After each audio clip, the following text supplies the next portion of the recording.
So what we just covered are the living documents. In my opinion, your most important documents.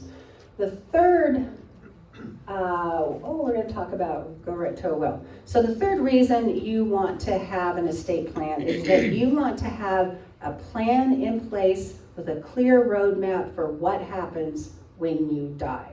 What happens, you know that when somebody has passed away, it's a really difficult time in your life. And then throwing on post-death administration can be really difficult. So let's make it clear what happens when you die. There are different types of estate plans, and we're going to be talking about wills, and we're going to be talking about revocable living trusts. I'm simplifying. There's way more trusts than that. We'll get into a few. But I would expect that the majority of people in the room here have heard about a will, and they've heard about a revocable living trust, and they probably have one or the other for their estate plan. And I'm not saying one is better than the other, but it depends on your situation, which is best. And we'll be talking about why you might need one versus another. So here in Washington State, particularly for those of us who are working with our retired clients, we know that one of their main concerns is long-term care costs, because that is what would really eat into a person's savings account. So what we're talking about on the screen here is a will as opposed to a revocable living trust. And the reason we're talking about that, and what I'm going to show you, is a will that says where your assets go when you die can do more than that. A will with this type of trust in it can protect assets for your surviving spouse. As an elder law attorney, what I can tell you is there's a lot of estate planning attorneys. There's a lot of general practitioners. At ELG Estate Planning, we do quite a bit of work with clients who are facing long-term care, who are applying for Medicaid benefits, and one of the things that we help clients with is to keep their assets and not have to spend down all their assets. And one of the ways that that can be done is through a will. Now, this here talks about a will with asset protection. In the state of Washington, our Medicaid agency says, if you want to protect assets for your surviving spouse when you die, you have to do it through a will.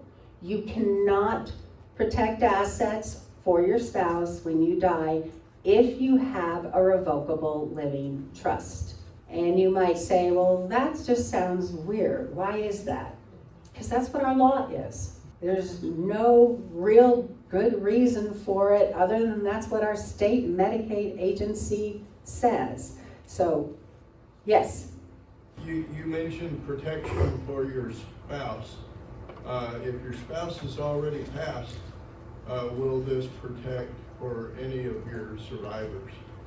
That's a really good question. So I think you heard the question, but I was just talking about how you can protect assets for your spouse when you're gone. You can do that through this will. I'll show you an example. But this kind of a trust is also a way to protect assets for anybody who is a beneficiary of your estate. Some people have special needs children. You can protect that special needs child, especially if they are receiving government needs-based benefits. You have to use a special needs trust like this. Maybe you have children with lifestyle issues, alcohol, drug, gambling, etc. You can use this trust to protect their inheritance as well, so that it's managed by somebody else, but it's for their benefit. Maybe you have a spouse that you know that they're, a child who is in a bad relationship, and you expect there will be a divorce, and you don't want that divorcing spouse of your child to get your money. Then you can say that their inheritance goes into this trust at least until the threat has passed. So a will has no effect until somebody dies. So what we're talking about is how can you protect assets when somebody dies. Here's an example. We're going to take Fred and Betty. Fred and Betty have $300,000 in their house. I think I probably should up this, these are probably old numbers. They certainly don't live in King County. They have retirement, investment, and savings of $700,000. So together, Fred and Betty have $1 million. They have a will that has this asset protection in it. So when one of them dies, in this case, we're going to have Fred die first, $500,000, because we're community property, right? So 1/2, I picked easy numbers. 1/2 of $1 million is $500,000. So of the couple's estate, when the first spouse dies, when Fred dies, $500,000 is going to go through Fred's will into this trust that is going to be for Betty's benefit. The reason that we do this is that any of the assets in this trust will not be subject to creditors' claims, subject to later taxes, estate taxes, but very importantly, the state of Washington won't count that $500,000 that's in the trust as belonging to Betty. So if Betty needs long-term care after Fred has passed, she gets to keep more than the measly $2,000 the state otherwise says she can have. She can have her $2,000 in her own name, plus whatever is in the trust, in this example, $500,000. This is one of our most powerful estate planning tools, is to make sure that when the first spouse dies, the surviving spouse will always have a nest egg, no matter what happens to them. Sometimes we have advance warning that a spouse will die. If we knew that Fred is going to die first, what we do is we do what's called a separate property agreement, and this is going to sound confusing. We're going to move everything that the couple owns over to Fred's name. He's the spouse who is dying. Now, Betty owns 0, and you can do this in the state of Washington. You can say everything's community, or you can say everything's separate. We move $1 million, the house, all the bank accounts, etc., over into Fred's name because we know he's dying imminently. As a result of that, when he dies, $1 million goes into this trust for Betty's benefit. The couple is able to preserve all of their assets from any future Medicaid spend down.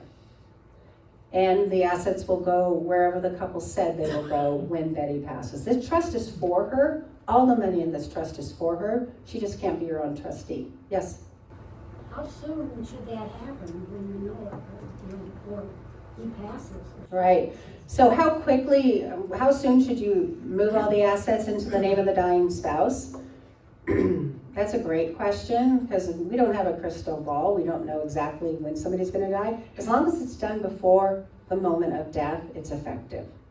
When we prepare asset protection estate plans for our clients, we have in place the documents that are needed, that all we need is a phone call or an email or a voicemail from the client that says, I think Fred's dying. That's enough to trigger the delivery of the assets to Fred. So those would be pre-signed? Yes, we pre-sign them, right? Yes? So I assume both examples are revocable living trusts? No. No? So we're not talking about a revocable living trust, and it's a great question because I've been saying the term trust.